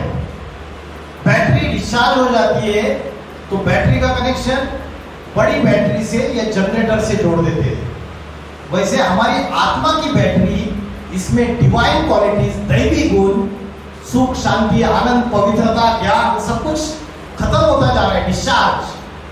तो हमारा कनेक्शन उस हाईएस्ट से जोड़ना पड़ेगा। उस हाईएस्ट को क्या बोलते? ज्ञान का सागर, आनंद का सागर, पवित्रता का सागर, शांति का सागर, प्रेम का सागर। हमारे अंदर प्रेम है, निस्वार्थ प्रेम, स्वार्थ युक्त प्रेम तो है हमारे अंदर, और स्वार्थ युक्त प्रेम है। वो स्वार्थ युक्त प्रेम दुख देता है ज्यादा समय, या दुख सुख देता है ज्यादा समय, दुख देता है, मोमेंट्री हैप्पीनेस देता है, क्षणभंगुर सुख देता है। वो तो भोग ही रहे हम। और शास्त्रों में बोला है, कलयुग में जो सुख आज हम भोग रहे, उसको बोला है काग विष्टा समान सुख। काग माना कौवा, तो कौवे की विष्टा, उसके समान सुख। कौवा क्या करता है? मनुष्य जो खाना खाता है उसमें जो डाइजेस्ट होता है, पचन होता है, उसका खून बन जाता है, और जो डाइजेस्ट नहीं होता वो विष्टा के रूप में, मल के रूप में बाहर छोड़ देता है, त्याग देता है। और उस विष्टा को कौवा खाता है, मनुष्य की विष्टा को। और कौवा उसको खाकर उसका कुछ खून बनता है, कुछ चीज को बचा देता है, और बाकी बचा हुआ विष्टा। तो वो कौवे की जो विष्टा है वो सुख आज मनुष्य भोग रहा है और इतना खुश है, और उसको लगता है कि अरे सब कुछ तो है हमारे पास, आप क्या बातें कर रहे हो अध्यात्म की। अध्यात्म का जो सुख है वो अतीन्द्रिय सुख है, वो अनुभव ही नहीं कर रहे लोग। इनफाइनाइट प्लेजर है, ऐसा प्लेजर है जो आपको पार्टीज में जाके, नाइट पार्टीज में जाके नहीं मिलेगा, क्लब्स में जाके नहीं मिलेगा, आपको शराब पीने से नहीं मिलेगा, आपको घूमने के लिए अलग अलग जगहों पे जो घूमने के लिए जाते हैं हम एंटरटेनमेंट के लिए, वहां भी नहीं मिलेगा। उससे 1000 गुना इनफाइनाइट, उसको बोलते हैं अतीन्द्रिय सुख। अतीन्द्रिय सुख मतलब इंद्रियों से परे। ये शरीर की जो इंद्रिय है उसका सुख हम भोगते हैं। आंखों से सुंदर सुंदर चेहरे दिखने चाहिए, नाक अच्छी स्मेल आनी चाहिए, ये इंद्रियों का, सारे इंद्रियों का सुख हम भोगते हैं, लेकिन वो क्षणभंगुर सुख है। इससे परे का सुख ये आत्मा का सुख है। लेकिन आत्मा का ध्यान कैसे करें, अभी मेडिटेशन कैसे करें, योग कैसे करें? तो आत्मा का ध्यान करने के लिए हमें यह पता होना चाहिए कि आत्मा इस शरीर में कहाँ रहती है। किसी को पता है आत्मा कहाँ रहती है? नाक में रहती है, यहाँ पे रहती है, या हृदय में रहती है, कहाँ रहती है? लंग्स में, पेट में, कहाँ रहती है? बताइए बहन जी, कहाँ रहती है आत्मा? सही जवाब दिया आपको। यहाँ पे आपने बोला यहाँ पे रहती है भ्रुकुटी में, क्या प्रूफ प्रमाण है आपका कि यहाँ पे रहती है? बताइए। अरे इंटरेक्टिव सेशन में गलत भी जवाब दोगे तो मुझे अच्छा लगेगा कि कुछ बात कर रहे हो आप मेरे से। मैं सिर्फ थ्योरेटिकल लेक्चर देके चला गया, उससे क्या फायदा है? यहाँ पे रहती है, इसका प्रूफ क्या है? आपके सामने प्रूफ है। भारत की कन्या माता है, यहाँ पे बिंदी लगाती है, और पुरुष लोग यहाँ पे टीका लगाते हैं, क्योंकि द्वापर युग से ऋषि मुनियों को यह पता चला कि मनुष्य जो है वो अपनी फिजिकल बॉडी को ही सब कुछ समझ बैठा है, बॉडी कॉन्शियसनेस में आ गया है पूरी तरीके से, और वो आत्मा को भूलता चला जा रहा है। आत्मा ये अदृश्य शक्ति है। जैसे स्विच ऑन कर दिया, ये फैन चालू हो गया, ट्यूबलाइट जल गया, तो इलेक्ट्रिक करंट जो वायर में से फ्लो हो रहा है उसको अपने आंखों से देखा था? नहीं देखा है, लेकिन आप उसके एग्जिस्टेंस को एक्सपेरिमेंट्स के आधार से एक्सेप्ट करते हो। वैसे ही आत्मा का अनुभव किया जा सकता है। आत्मा इन आंखों से दिखती नहीं, अति सूक्ष्म है। जैसे एटम जो होता है वो अति सूक्ष्म है, लेकिन एटम अति सूक्ष्म है, इन आंखों से दिखता नहीं है। लेकिन साइंस के स्टूडेंट्स कौन है? साइंस है इधर कोई साइंस का स्टूडेंट है ना? तो एटम अति सूक्ष्म है, इनफाइनेटेसिमल है, लेकिन आप क्या करते हो? यूरेनियम को उसका न्यूक्लियर फिशन करते हो, उसका जो न्यूक्लियस है उसको भी ब्रेक करते हो आप, और उसके बाद वो बेरियम, क्रिप्टॉन ये तैयार हो जाते हैं, एक चेन तैयार हो जाती है, और उस सूक्ष्म एटम से एटम बम तैयार हो जाता है। ऐसी न्यूक्लियर एनर्जी तैयार हो जाती है, ऐसा एटम बम तैयार हो जाता है कि आज रिमोट कंट्रोल का एक बटन दबा दिया तो ये सारी दुनिया एक सेकंड में खलास हो सकती है। इतने एटॉमिक वेपन्स और न्यूक्लियर वेपन्स आज मनुष्य ने तैयार करके रखे हैं मॉडर्न साइंस के आधार से, हमारे विनाश के लिए। ये हमारे विनाश के लिए तैयार करके रखे हुए हैं हमने। तो एटम इतना सूक्ष्म है, उससे एटम बम बन के सारी दुनिया का डिस्ट्रक्शन हो सकता है। तो आत्मा जो है वो एटम के जैसी अति सूक्ष्म है। आत्मा इन आंखों से दिखती नहीं है, लेकिन उसका अनुभव किया जा सकता है। भगवत गीता में एक प्रूफ प्रमाण दिया है, भ्रूर मध्य प्राण आवेश सम्यका, भ्रुकुटी के मध्य में प्राण शक्ति स्थित है। तो ये जो आत्मा का ध्यान है ये भ्रुकुटी के बीच में आपको करना है। सवेरे सबसे अच्छा समय कौन सा है? ब्रह्म मुहूर्त का समय। 2 बजे से लेके 4:45 बजे तक का समय ब्रह्म मुहूर्त का समय है। मैं आपको गारंटी देता हूं, अगर 4 बजे भी आप उठ जाते हो और कंसिस्टेंटली आधा घंटा रोज आप 6 महीने लगातार यहाँ पे भ्रुकुटी के मध्य में, जिसको बोलते हैं आज्ञा चक्र, जैसे बोलते हैं ना बॉडी में 7 चक्र है, मूलाधार चक्र है, नीचे स्वादिष्ठान चक्र है, अनाहत चक्र है, विशुद्धि चक्र है, सारे चक्र है अलग अलग। तो बोलते हैं यहाँ आज्ञा चक्र है। ये चक्र खुल गया ये थर्ड आए, क्या बोलते हैं इसको, थर्ड आए, तीसरा नेत्र बोलते हैं। शंकर ने तीसरा नेत्र खोला और सारी दुनिया का विनाश हो गया, महाप्रलय आ गया। तो ये तीसरा नेत्र है। इस तीसरा नेत्र को, थर्ड आई को एक्टिवेट करने के लिए आप सवेरे 4 बजे उठ जाइए, आधा घंटा कंसिस्टेंटली विदाउट एनी गैप 6 महीना लगातार अभ्यास करके देखिए, आपको पता चलेगा यहाँ कोई पावर का सोर्स है, कंप्लीट सोर्स। मैं आपको ये नहीं बोल रहा हूँ पहले आप इस चक्र को याद कीजिए, मूलाधार चक्र से शुरुआत कीजिए। मैं आपको बोल रहा हूँ डायरेक्ट भ्रुकुटी के बीच में सवेरे 4 बजे उठ जाइए, सारे वर्ल्ड से डिस्कनेक्ट, सबसे डिटैच हो जाइए। काका मामा चाचा ताऊ मित्र संबंधी कोई याद नहीं आना चाहिए, फ्रेंड कोई याद नहीं आना चाहिए, कोई प्रिय वस्तु याद नहीं आना चाहिए, कोई व्यक्ति कोई वस्तु कोई भी याद ना आए। सारा समय आप दिन भर का अपने परिवार के लिए देते हो, अपने संबंधियों के लिए, अपने स्टूडेंट्स के लिए, अपने जॉब के लिए, करियर के लिए, पढ़ाई के लिए सारा समय देते हो आप। ये समय जो है वो खुद के लिए दीजिए। इसके लिए भगवत गीता में बोला है स्वाध्याय, 16वें अध्याय में बोला है स्वाध्याय। स्वाध्याय मतलब स्व का अध्ययन, स्व माना आत्मा, आत्मा का अध्ययन का समय है।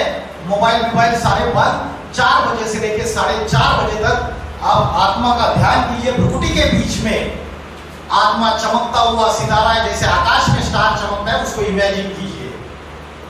परमात्मा जो है वो निर्गुण निराकार शक्ति है और आत्मा भी निर्गुण निराकार है। वो निर्गुण निराकार आत्मा साकार शरीर का आधार लेती है। तो आत्मा का ध्यान जैसे पॉइंट ऑफ लाइट, ज्योति बिंदु या स्टार, वैसा आत्मा का ध्यान कीजिए।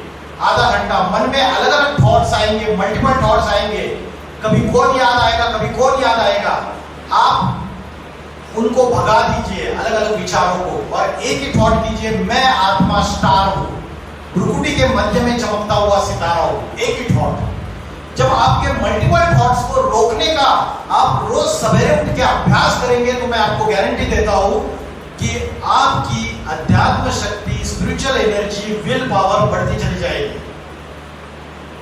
और अर्जुन को भी यही जवाब दिया भगवान ने, जब वो बोला मेरा मन बड़ा चंचल है, मेरा मन बड़ा बलवान है, हठी है, ये जबरियन मेरे इंद्रियों को उत्तेजित करता है। आज इंद्रिया हमारे कंट्रोल में है क्या? आंख को बोला भाई गलत चीज है मत देख, वहां पे आप वही देखेगी। कान को बोला गलत चीज है मत सुन, वो ही करेंगे। तो इंद्रियों के हम गुलाम बन चुके हैं, सारी की सारी इंद्रियां, 5 ज्ञानेंद्रिय और 5 कर्मेंद्रिय, 10 इंद्रियों के गुलाम बन चुके हैं। और इंद्रियों को कंट्रोल करने वाला कौन है? मन। एकदम सही जवाब। इंद्रियों को कंट्रोल करने वाला मन है, और मन भी स्थिरियम नहीं है तो वो इंद्रियों को क्या कंट्रोल करेगा? वो मन तो इतना चंचल है, घोड़े के जैसा भाग रहा है। तो मन जो है वो भी कंट्रोल में नहीं है। फिर मन को भी एकाग्र करना है, तो मन को कंट्रोल करने वाला कौन है? मन को कंट्रोल करने वाली है पहले बुद्धि, और बुद्धि का भी कंट्रोलर है आत्मा, और आत्मा का कंट्रोलर है परमात्मा। इसलिए भगवत गीता में बोला है इंद्रियाणि पराण्याहु, इंद्रिया बड़ी प्रबल है। इंद्रियोभ्योत्तमं मनः, इंद्रियों से प्रबल मन है। मन तस्तु परा बुद्धि, मन से प्रबल बुद्धि है। यो बुद्धि पर सस्तुसा, और परमात्मा उस बुद्धिमानों की बुद्धि है, इंटेलेक्चुअल ऑफ द इंटेलेक्चुअल्स, वो उससे भी पावरफुल है। और जो निकोला टेस्ला जो साइंटिस्ट है, वो क्या बोलता है कि जन्म से ही हम सभी को एक भगवान से गिफ्ट मिला हुआ है, वो है इंटेलेक्ट का, बुद्धि का। अगर हम अपनी इंटेलेक्ट को उस डिवाइन बीइंग से, उस परमात्मा से कनेक्ट करेंगे तो उसकी सारी पावर्स हमारे अंदर आ जाएगी। ये निकोला टेस्ला बोलता है, साइंटिस्ट। तो आज हमारी प्रॉब्लम क्या है? हम बुद्धि से कनेक्शन योग किससे लगा रहे हैं? सोचो किससे लगा रहे हैं? सुबह से लेकर रात तक हम किसको याद करते हैं? ऐसे को याद करते हैं जिसकी खुद की बैटरी डिस्चार्ज है। जिसकी खुद की बैटरी डिस्चार्ज है, हमारी भी बैटरी डिस्चार्ज, दोनों एक दूसरे को याद करेंगे तो ड्रेन कंप्लीटली, है ना? हो रहा है ना? यही तो हो रहा है सारा प्रॉब्लम। तो याद उसको करो जो हाईएस्ट है, जो ऊंच से ऊंच है। इसलिए भगवान को बोलते हैं ऊंचा तेरा नाम, ऊंचा तेरा काम, ऊंचा तेरा धाम। ऊंचा ऊंच से ऊंच रहने वाला है, तो उससे बुद्धि का कनेक्शन जोड़ना है। तो बात क्या बता रहा था मैं, सवेरे 4 बजे उठ के आत्मा का ध्यान कीजिए, सारी दुनिया को भूल जाइए, आधे घंटे के लिए खुद को समय दीजिए, 6 महीना लगातार अभ्यास करके देखिए, आधे घंटे के बाद 1 घंटा कोई अच्छा स्पिरिचुअल क्लास सुन लीजिए आप, और पॉजिटिव थॉट्स अंदर ले लीजिए, निगेटिविटी भागती जाएगी आपके अंदर। तो ये आत्मा का भोजन है, इस आत्मा का भोजन को रोज लेंगे तो हमारी आध्यात्मिक उन्नति हो सकती है। जैसे कंप्यूटर में हार्डवेयर होता है और सॉफ्टवेयर होता है, और सॉफ्टवेयर जो है उसमें अगर वायरस आ गया तो कंप्यूटर काम नहीं करता है। तो हमारी आत्मा सॉफ्टवेयर है, हार्डवेयर ये कंप्यूटर, ये शरीर है, और इसमें जो वायरस आया हुआ है जिसको बोलते हैं विषय विकार, जो आत्मा के शत्रु है वो वायरस आया हुआ है, और वो वायरस को अगर भगाना है तो एंटीवायरस डाउनलोड करना पड़ेगा। और वो एंटीवायरस जो है वो एंटीवायरस है आध्यात्मिक ज्ञान और मेडिटेशन। तो वो वायरस कौन सा है फिर बताओ? भगवत गीता में बोला है आत्मा के 3 शत्रु है जो नरक का द्वार खोलने वाले हैं। त्रिविधस्य नरकस्य इदं द्वारम नाशनम आत्मना काम क्रोधस तथा लोभस तस्मात् एतत् त्रयं त्यजेत्। इन तीनों को त्याग देना चाहिए। कौन से शत्रु है आत्मा के 3? There are 3 enemies of the soul, काम, क्रोध और लोभ। ये आत्मा के 3 शत्रु है। काम का अर्थ क्या है, किसको पता है? हाँ? सही जवाब दिया, विषय वासना, लस्ट, सेक्सुअल डिजायर। डिजायर्स तो कई सारे हैं। काम मतलब कामना, कामना मतलब इच्छा, इच्छा माना डिजायर। लेकिन अलग अलग इच्छाओं में जो सबसे प्रबल इच्छा है, स्ट्रॉन्गेस्ट डिजायर है, वो है विषय वासना, जिसकी वजह से आज दुनिया में जितने भी पापाचार और क्राइम, वो क्राइम पेट्रोल की सीरीज है, देखो कोई भी एपिसोड निकालो, उसका अगर आप देखेंगे उसका सार किसकी वजह से हुआ ये दुर्घटना या ये दुष्कर्म या ये क्राइम, तो आपको काम, क्रोध और लोभ, ये 3 ही कारण मिलेंगे। सार, काम माना लस्ट, क्रोध माना एंगर, और लोभ माना ग्रीड। मेरी थाली में जो परोसा हुआ है वो तो खाऊंगा ही, लेकिन दूसरी के थाली में परोसा हुआ छीन के खाऊंगा। इसको बोलते हैं लोभ की वृत्ति, लालच। लालच सबसे बुरी बाला है। तो ये आत्मा के 3 शत्रु है। मैंने आत्मा के 3 शत्रु भी समझाया आपको, और आत्मा का भोजन भी समझाया। किससे आपकी बैटरी डिस्चार्ज होती है ये बताया, और किससे आपकी बैटरी आपको चार्ज करनी है ये बताया। आज मेडिकल साइंस ऐसी बातें बता रही है जिसकी वजह से उल्टा आत्मा की बैटरी डिस्चार्ज हो रही है। उनको खुद को ही पता नहीं। मेडिकल साइंस बोलता है अरे लेडीज है तो 1 पेग पी सकती है, उससे ब्लड सर्कुलेशन अच्छा होता है, लंग्स अच्छे हेल्दी हो जाते हैं, क्या क्या बताते रहते हैं। आपके ये प्रॉब्लम्स नहीं होंगे। और जेंट्स से तो रोज 2 पेग ले सकते हैं। जबकि अध्यात्म बोलता है शराब जो है वो 5 विषय विकारों को बढ़ावा देती है। काम, क्रोध, लोभ, मोह, अहंकार, उसमें शैतान आ जाता है पूरी तरीके से शराब पीने से, और वो ऐसे कर्म कर बैठता है जो राक्षस, उसके अंदर हैवानियत आ जाती है। तो अध्यात्म और आज का मेडिकल साइंस जमीन आसमान का अंतर है। तो एक तरफ हम अपनी शराब पीने से अपने आत्मा के 3 शत्रुओं को एंट्री करने दे रहे हैं, और उसकी वजह से हमारी स्पिरिचुअल एनर्जी डिक्रीज हो रही है। मेडिकल साइंस बोलता है कि मास्टर ट्यूशन अच्छी बात है, आज की डेट में ये पॉडकास्ट लेके आते हैं, क्या क्या बड़ी बड़ी बातें बताते हैं। और दूसरी तरफ अध्यात्म बोलता है वीर्य नाश यही मृत्यु है, मृत्यु के समान है। ब्रह्मचर्य में जो ताकत है, जो शक्ति है, ब्रह्मचर्य की शक्ति जिसको बोला है सेल्फ कंट्रोल, अपनी इंद्रियों के ऊपर कंट्रोल। भगवत गीता बोलती है इंद्रिया जीते सो जगत जीत, मन जीते सो जगत जीत। और ये उल्टा बोल रहे हैं कि भाई ठीक है, ये रसो और वीर्य की जो शक्ति है उसको खत्म करते रहो, खत्म करते रहो, कोई प्रॉब्लम नहीं बोलते, कोई नहीं, अच्छा है, हेल्दी है।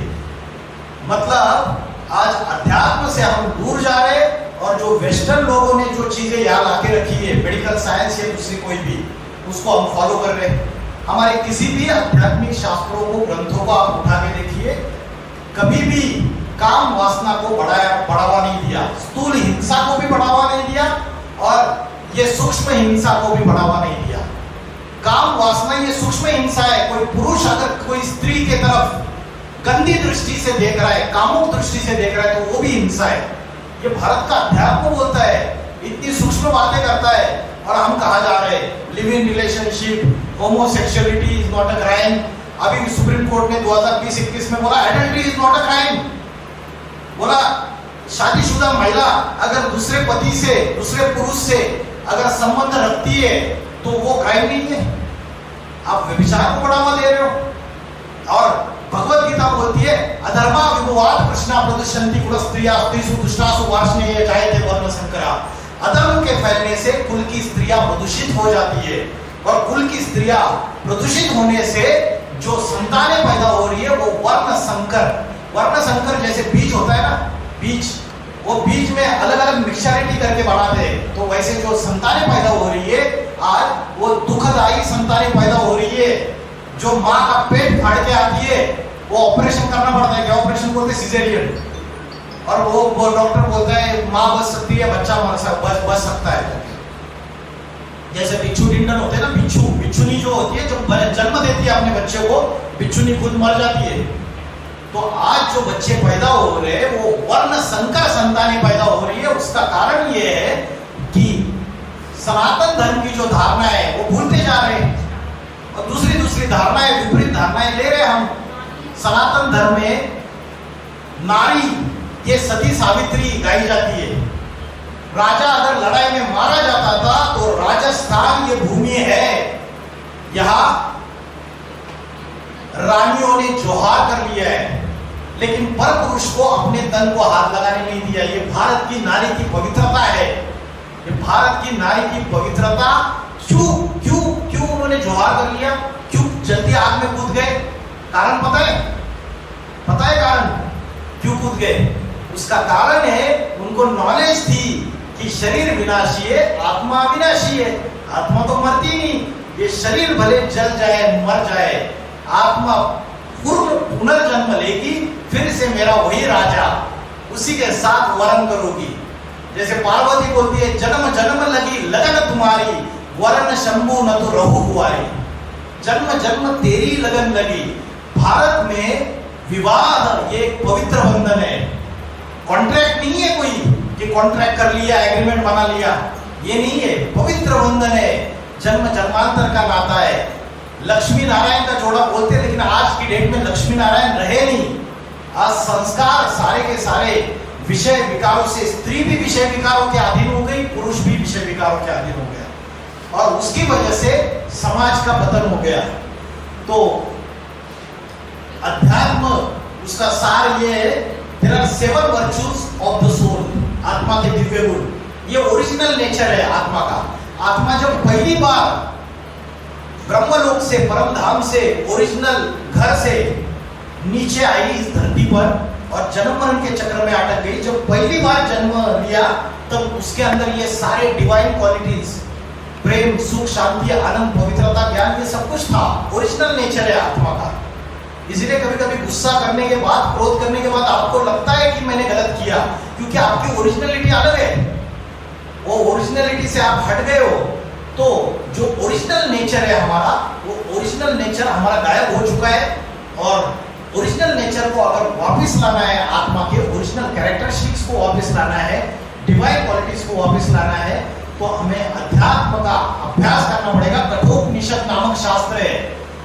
जैसे महाभारत में अर्जुन का रथ दिखा दिया, बोला अर्जुन के रथ में भगवान सारथी बन के आए, तो हम क्या समझते, कोई ऐसा रथ था लकड़ी का बना हुआ और उसमें भगवान सारथी बन के आए और अर्जुन उस रथ में बैठा हुआ है। लेकिन कठोपनिषद नामक शास्त्र में बोला आत्मा नाम रथिनम विद्धि शरीरम रथमेव च। शरीर ये रथ है। तो अर्जुन के रथ में भगवान ने सारथ्य किया, तो कोई पर्सनालिटी है, कोई व्यक्ति है जिसके शरीर में परमात्मा ने प्रवेश किया। आत्मा नाम रथिनम विद्धि, आत्मा सारथी है और शरीर रथ है। बुद्धि तुम सारथी विद्धि, बुद्धि सारथी है, आत्मा पैसेंजर है, सॉरी रथी मतलब पैसेंजर, सवारी। शरीरम रथमेव च, बुद्धि तुम सारथी विद्धि, बुद्धि ड्राइवर है। मन प्रग्रहमेव च, मन लगावे, और इंद्रियानी हयानाहु, इंद्रिया घोड़े है। तो आज हमारे ये इंद्रिया रूपी घोड़े भाग रहे, बुद्धि रूपी सारथी कमजोर होकर पड़ा हुआ है, क्योंकि बुद्धि को जो फीडिंग देनी है ना, जो बुद्धि मन को कंट्रोल करने वाली है, आज उसको फीडिंग हम क्या दे रहे? फीडिंग हम उसको आध्यात्मिक ज्ञान की दे ही नहीं रहे, हम उसको गंदगी फीड कर रहे हैं। तो जैसा परोसोगे वैसा ही, जैसा बीज बोलोगे वैसा ही वृक्ष उगेगा, वैसे ही फल आएंगे। तो बुद्धि की जो फीडिंग है, बुद्धि रूपी सारथी भी कमजोर हो चुका है। तो आत्मा शरीर का मालिक है, इंद्रियों का मालिक है। ये मैंने फूड ऑफ द सोल बताया आपको। सभी लोग इस स्लाइड को देखिए। आध्यात्मिक ज्ञान और योग, चंचल मन को वश में कैसे लाना है। तो भगवान ने अर्जुन को जवाब दिया, अभ्यास में तू कौन्तेय वैराग्य ने चक्रियते, क्या कर? अभ्यास कर, योगाभ्यास। कौन सा योगाभ्यास? कि बार बार ये मन भटकता है, इस बार बार इस मन को भ्रुकुटी के बीच में एकाग्र कर। राजयोग, राजयोग क्या है? राजयोग का जो असली अर्थ है वो हम भूल गए। सभी लोग एक आवाज में मेरे साथ बोलेंगे। अभी मैं जो बोलूंगा मेरे पीछे बोलेंगे। राजयोग का अर्थ बताऊंगा मैं। चंचल मन को भ्रुकुटी के बीच में आत्मा में एकाग्र करते हुए परमात्मा से कनेक्शन जोड़ना, ये राजयोग है। ठीक है, थैंक यू। तो राजयोग की जो व्याख्या है वो हम भूल गए। चंचल मन को भ्रुकुटी के बीच में आत्मा में एकाग्र करते हुए परमात्मा से कनेक्शन जोड़ना, ये राजयोग है। यहाँ सिखाया नहीं जाता है। पार्क में जाओ, सब जगह जाओ, योगासन प्राणायाम शरीर के लिए बहुत चीजें आज की डेट में। जिम में जाओ, ब्यूटी पार्लर जाओ, सब कुछ करते रहो शरीर के लिए सवेरे से लेकर रात तक। लेकिन आत्मा के लिए जो राजयोग का अभ्यास है वो भगवान ने अर्जुन को बताया कि प्रैक्टिस मेक्स मैन परफेक्ट। चंचल मन बार बार होता है, बार बार उसको ठिकाने लगाओ। क्लासरूम में बैठे बैठे भी आप ये अभ्यास कर सकते हो। तो आप बोलेंगे कैसे करेंगे? हम कर्म करते हुए अभ्यास कैसे करेंगे? क्योंकि भगवत गीता में सांख्य योग, जिसको ज्ञान योग बोला है, और दूसरा सिखाया कर्म योग। तो कर्म योग और सांख्य योग में क्या फर्क है? कर्म योग मतलब कर्म करते हुए आपको वैराग्य जो है, वैराग्य धारण करने के लिए आपको भगवे वस्त्र पहन के किसी जंगल में जाने की, आश्रम में जाने की जरूरत नहीं है। आप इस समाज में रहते हुए, अपने फैमिली मेंबर्स के साथ रहते हुए, अगर मन बुद्धि को डिटैच, अनासक्त, अलगाव करने का अगर अभ्यास करते हो तो वो वैराग्य है। जहां आपकी मन बुद्धि इन्वॉल्व है वहां वैराग्य नहीं है। अगर आप रसगुल्ला खा रहे हो, रसगुल्ला खा रहे हो तो रसगुल्ला तो मुंह में पानी आता है, रसगुल्ला खा रहे हैं, लेकिन मन जो होता है उसमें पूरा इन्वॉल्व होता है भोग भोगने में। अगर मन आप दूसरी जगह लगा दिया तो रसगुल्ला खा रहे हैं तो रसगुल्ले का असर नहीं होगा आपके ऊपर, आत्मा के ऊपर कोई असर नहीं होगा। तो मन जो है उसका वैराग्य की बात है। सिर्फ भगवे वस्त्र पहनने से वैराग्य साबित नहीं होता। अगर भगवे वस्त्र पहनने के बाद भी हमारी मन बुद्धि विषय विकारों में भटक रही है तो उसको असली संन्यास नहीं कहेंगे। भगवत गीता बोलती है, कर्मेन्द्रियाणि संयमस्त यास्ते मनसा स्मरण इंद्रियार्था विमूढ़ आत्मा मिथ्याचारा समुच्यते। कोई सन्यासी है, उसने अपने इंद्रियों को तो संयम कर लिया, कर्मेन्द्रियाणि संयमस्त यास्ते मनसा स्मरण, लेकिन मन से वो विषय विकारों को ही याद कर रहा है, बार बार बुद्धि में वही चल रहा है, उसके गंदी चीजें चल रही है। और शरीर को, इंद्रियों को तो संयम कर लिया। इंद्रियार्था विमूढ़ आत्मा मिथ्याचारा समुच्यते, वो पाखंडी है, मिथ्याचारी है, ढोंगी है, ये भगवत गीता बोलती है। तो कर्म योग जो है वो कर्म करते हुए हम डिटैच रह सकते हैं। और कैसे अभ्यास करना है उसको अभ्यास करने के लिए जो मेडिटेशन या जो ध्यान की प्रक्रिया भगवत गीता में बताई है वो कंप्लीटली आज जो मार्केट में मेडिटेशन सिखाया जाता है उससे कंप्लीटली डिफरेंट है। आज क्या बताया जाता है? मेडिटेशन मतलब आंखें बंद करके बैठो। लेकिन भगवत गीता में एक श्लोक आया है जिसमें बोला है संप्रेक्ष। संप्रेक्ष का अर्थ है कि आंखें खुली रख के भ्रुकुटी के बीच में मन को एकाग्र करो। क्यों आंखें खुली रख के कैसे एकाग्र करें? आप अभ्यास करके देखो। रोज सवेरे उठ के आप शिव शंकर, भोलेनाथ, महादेव, उनके जितने चित्र, जितनी मूर्तियां आप देखी होगी उसमें वो गहरे ध्यान की अवस्था में बैठे हुए हैं। आप बताइए मुझे, उनकी आंखें बंद है पूरी या आधी खुली आधी बंद है? क्या है? पूरी बंद है क्या? आधी खुली आधी बंद है, उसको बोलते हैं अर्धोन्मिलित नेत्र। ये योगी की अवस्था है। गुरु नानक जी का फोटो देखा ना भी, आंखें चढ़ी हुई है। जीसस क्राइस्ट का फोटो देखो, महात्मा बुद्ध का फोटो देखो, आंखें चढ़ी हुई है, निराकारी अवस्था। आंखें कंप्लीट बंद करके आप कर्मयोग का अभ्यास कर ही नहीं सकते। आंखें थोड़ी सी खुली रख के भ्रुकुटी के बीच में आप अभ्यास करना चालू करो। 2-3 महीने में आदत हो जाएगी, और ऐसी आदत हो जाएगी गाड़ी चलाते वक्त भी आपका कंसंट्रेशन इधर रहेगा, खाना खाते वक्त भी आपका कंसंट्रेशन इधर रहेगा। तो ये हो गया कर्मयोग। खाते पीते सोते उठते मैं करता नहीं हूं, I am not a doer. हम क्या करते हैं? मैं करता हूं, मैंने किया, मैं और मैंपन आ जाता है। परमात्मा ने किया मेरे से, मैं निमित्त मात्र हूं। तो कर्मयोग जो है वो अपने आप को, अपने मैंपन को समर्पण करते हुए आत्मा में स्थित होना और मन बुद्धि से डिटैच होना, ये कर्मयोग है। बर्फ के पहाड़ पिघल जाएंगे तो क्या होगा? समुद्र का जलस्तर बढ़ता चला जाएगा, और समुद्र का जलस्तर बढ़ेगा तो क्या होगा? बड़े बड़े जो महाद्वीप है, आइलैंड से समुद्र के अंदर समाहित हो जाएंगे, सबमर्ज हो जाएंगे। America, Europe, Russia, Africa, China, Australia, New Zealand, ये सारे के सारे समुद्र के अंदर समा जाएंगे। उत्तर भारत की जो हिमालय से कवर्ड जो धरती है वो भारत अविनाशी खंड है, जिसको बोला जम्मू द्वीपे भारत खंडे, उसका कभी विनाश होता ही नहीं है। भारत की वो ऐसी अविनाशी धरती है, उत्तर भारत, नॉर्थ इंडिया की जो हिमालय से कवर्ड है, वो अविनाशी खंड है। बाकी के सारे धर्मखंडों का विनाश, और भारत विश्व गुरु कहलाएगा। सत्य सनातन धर्म का परचम फिर से लहराएगा, और बुराई का विनाश, सत्य की स्थापना, और समाज जो है पूरी तरीके से भारत में विश्व गुरु भारत कहलाएगा। एक जाति, एक धर्म, एक भाषा, एक राज्य स्थापन हो जाएगा। आज हम सोचते हैं कि कलयुग बच्चा है, लेकिन कलयुग बच्चा नहीं है, कलयुग बहुत थोड़ा बचा हुआ है। और ये सारी धरती ये विषय विकारों की आग में जल रही है पूरी तरीके से। जैसे कोई पेशेंट को वेंटिलेटर पे बिठाया जाता है, वैसे हम अंतिम सांसें ले रहे हैं।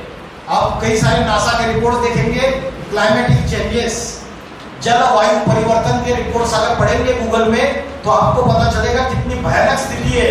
और इस साल बताया गया है कि हीट वेव चलेगी। अप्रैल में टेम्परेचर 40 को क्रॉस कर चुका है, और हीट वेव चलेगी करके बोला है। ग्लोबल वार्मिंग बढ़ती चली जा रही है, ओजोन का लेयर डिप्लेट हो रहा है, वाटर लेवल जो जमीन के अंदर की है वो भी नीचे चली जा रही है, शहरों में पानी मिलना मुश्किल हो रहा है, ऐसी हालत है। और भारतवासी जो है वो कुंभकर्ण की निद्रा में सोए हुए हैं, अज्ञान की निद्रा है।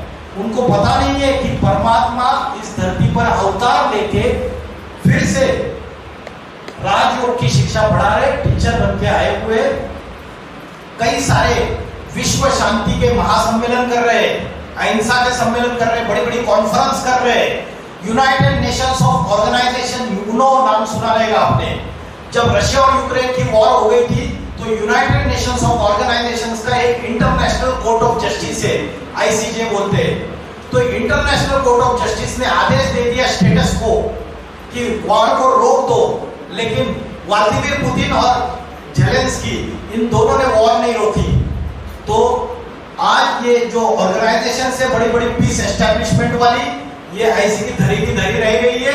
ये पपेट से अमेरिका रशिया के हाथ के, इनके आधार से ये चलते हैं। ये कोई शांति स्थापन करने वाले नहीं है। नोबेल प्राइज कितने भी दे दो, उससे भी कोई शांति स्थापन नहीं करने वाले। असली शांति सिर्फ परमात्मा स्थापन करता है। इसलिए शंकर इस नाम का अर्थ पता है आपको? लिटरल मीनिंग शंकर इस शब्द का अर्थ है शम करोति। शम करोति मतलब जो सारी संसार में शांति प्रदान करता है, शांति लाता है, उसको शांति की देवता कही जाती है। तो बड़े बड़े जो भविष्यवेत्ता है, आपने किसी ने नॉस्ट्राडेमस का नाम सुना है? नॉस्ट्राडेमस पॉपुलर भविष्यवाणी है, उसकी स्टडी करो, आप गूगल में जाओ। नॉस्ट्राडेमस, किरो, किट, एंडरसन, जुर्मन, बाबा वेंगा, इनकी भविष्यवाणी बहुत फेमस है। ये सारे विदेशी भविष्यकार है और भारत में गोपीनाथ शास्त्री, कल्कि पुराण, भविष्य मालिका अच्युतानंद स्वामी की ओडिशा से निकली हुई है। इन सभी के अंदर एक कॉमन भविष्यवाणी है कि 21st सेंचुरी में उत्तर भारत से एक महापुरुष का अवतार होगा। वो योगियों का योगी होगा। वो आत्मा और परमात्मा के ऐसे रहस्य प्रकट करेगा, ऐसे आध्यात्मिक ज्ञान देगा और ऐसे आध्यात्मिक क्रांति लाएगा इस दुनिया के अंदर कि एक जाति, एक धर्म, एक भाषा, एक राज्य स्थापन हो जाएगा। भारत विश्वगुरु कहलाएगा और दुनिया में सतयुग या राम राज्य आएगा। तो ये दूसरे भविष्यकार है, उन्होंने इस समय का इशारा दिया हुआ है। वॉशिंगटन के जो साइंटिस्ट है अमेरिका में, उन्होंने एक डूम्सडे क्लॉक तैयार किया है। डूम्सडे क्लॉक, DOOM, आप टाइप करो गूगल में। वो डूम्सडे क्लॉक जो है वो ये कहता है कि आर्टिफिशियल इंटेलिजेंस, न्यूक्लियर वॉर और क्लाइमेटिक चेंजेस, इन 3 रीजंस की वजह से ये सृष्टि डिस्ट्रक्शन के कगार पे खड़ी हुई है। और उस डूम्सडे क्लॉक को उन्होंने सेट किया है। उन्होंने बोला है सिर्फ 89 सेकंड्स बाकी है। 89 सेकंड्स मतलब 89 सेकंड नहीं, कुछ साल बाकी है बस। तो इतना बोलकर मैं रुकता हूं। तो भगवत गीता का लास्ट श्लोक बताता हूं। जगत भी परिवर्तते, अध्याय 9 श्लोक नंबर 22। इसमें बोला है कि मेरी अध्यक्षता में मैं इस पापी कलियुगी सृष्टि को पावन सतयुगी सृष्टि में परिवर्तित करता हूं। जगत वी परिवर्तते, वी शब्द लगाया, वी माना विरुद्ध दिशा में, रिवर्स डायरेक्शन में। सतयुग, त्रेतायुग, द्वापर युग, कलयुग। जब पाप अति में बढ़ गए तो फिर डायरेक्टली एकदम नीचे से एकदम टॉप में कैसे जाएंगे? लेकिन ये कार्य सिर्फ और सिर्फ भगवान ही कर सकता है, बाकी कोई नहीं कर सकता। हजारों साल से हम शास्त्र पढ़ रहे हैं, स्क्रिप्चर्स, वेद पढ़ रहे हैं, उपनिषद पढ़ रहे हैं, पुराण पढ़ रहे हैं, कुरान पढ़ रहे हैं, बाइबल पढ़ रहे हैं, ग्रंथ साहब पढ़ रहे हैं। हजारों साल से शास्त्र पढ़ रहे हैं लेकिन दुनिया नीचे गिरती जा रही है। हजारों साल से गंगा के पानी में नहा रहे हैं लेकिन दुनिया नीचे गिरती जा रही है।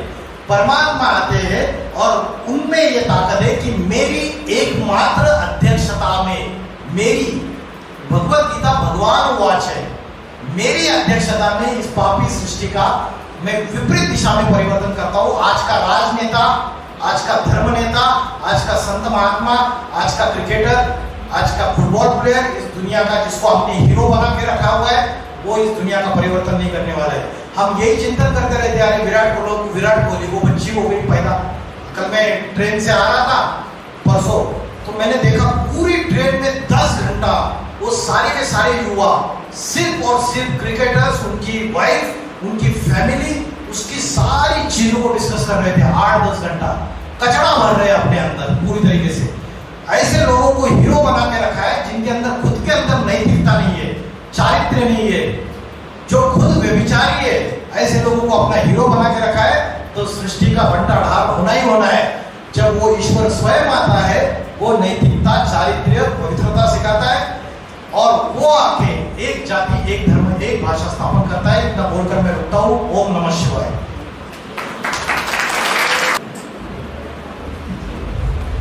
Hello everyone. आज का जो सेशन करवाया अमोल सर ने, वो उम्मीद है आप सबको पसंद आया होगा। आप अपना ओपिनियन दे सकते हो, आपका कैसा लगा सेमिनार, और किसी को कुछ क्वेश्चन है तो सर से पूछ सकते हैं। बहुत सार रूप में बताया है, बहुत छोटे रूप में बताया है। इसका हमारा 7 डेज का कोर्स होता है फ्री ऑफ कॉस्ट। जो भी इंटरेस्टेड है वो अपना जो नंबर दिए हैं हम कॉन्टेक्ट करेंगे, आप बता सकते हो, कोर्स कर सकते हो आप। दूसरा जो सर ने अभी सेमिनार दिया है, ऐसे बहुत सारे सेमिनार्स हमारे यूट्यूब चैनल पे स्पिरिचुअल रिवॉल्यूशन करके 2026 ये आईडी है, या अदरवाइज आप अमोल सर के नाम से भी सर्च करेंगे तो आ जाएगा। इंस्टाग्राम पे,